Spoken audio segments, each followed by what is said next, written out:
Hi! Can I have a request? Oh yes, sure!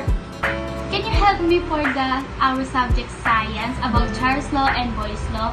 I could not really understand how two law works, and I want to know how to solve the formula that Mom gave us. Okay, I will go to your house right now. I will invite others as well. Just wait for us. Bye! Hello, China! We are here! Come in! Go, guys! Hi, China! Hello! Hi, China! Hello! Okay, guys, let's start the Boyle's law. Boyle's law is if at constant temperature, the volume of gas is inversely proportional to the pressure. Which means if the pressure is higher, the volume will be lower. Did you know, guys? This can be applied in our real life situations as well. Such as when we go to the clinic, they put or insert a syringe in our skin to put vaccine or medicine. How can this be applied in that? Well, as I said before, when the pressure is increasing, the volume is increased. Example, this is a syringe. And then when we put pressure in pushing the other side of the syringe, the volume or the amount of the medicine inside of it will decrease because it will be put inside your body. So, it's just like a Boyle's law. Next one, let's move on to the next topic, Charles law.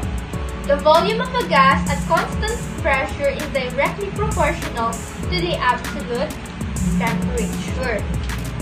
This Charles law is when if the temperature will increase, the volume will increase. How about you guys? Do you have any idea how can this law be applied in our real life situations? Oh, make harder balloon is a good example. Because for the balloon to go up and fly, we need to hit it first. Yes. Oh, I just like chapters in the dialogue. Oh, these two laws can be really applied in our real life situation. Yes.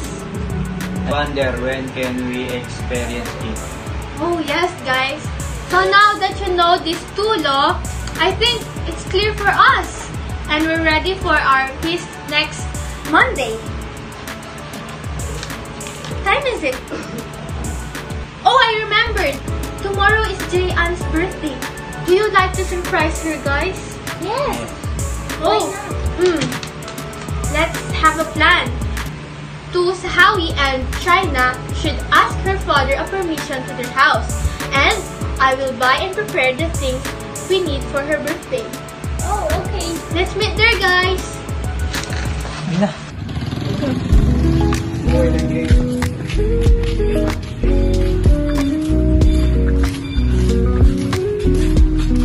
Baka, there. Jayan's friend ko. Oh yes, please, come in, come in. Welcome to my home. Thank you. Please, sit down, sit down. So, what brings you here? Maybe surprise Auntie here for her birthday. Of course, that would be lovely. Thank you, sir.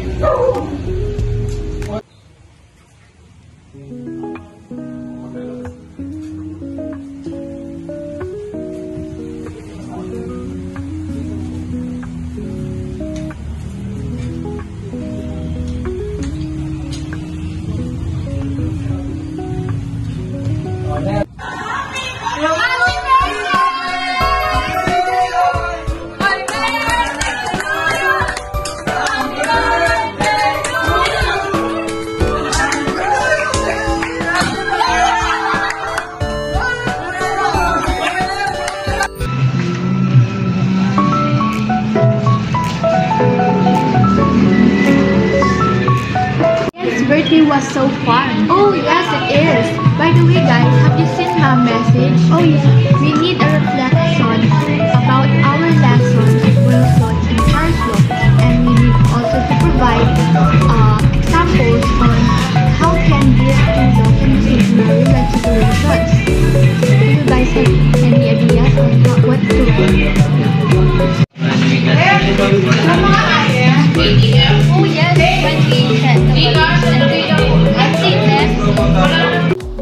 blow a balloon, your breath adds heat energy to the air inside the balloon. The temperature of the air increases, and according to Charles' law, the volume of the air expands as the temperature increases.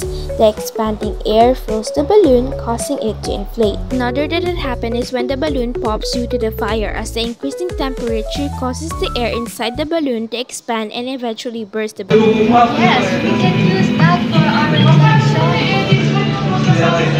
Go now. Oh, yes.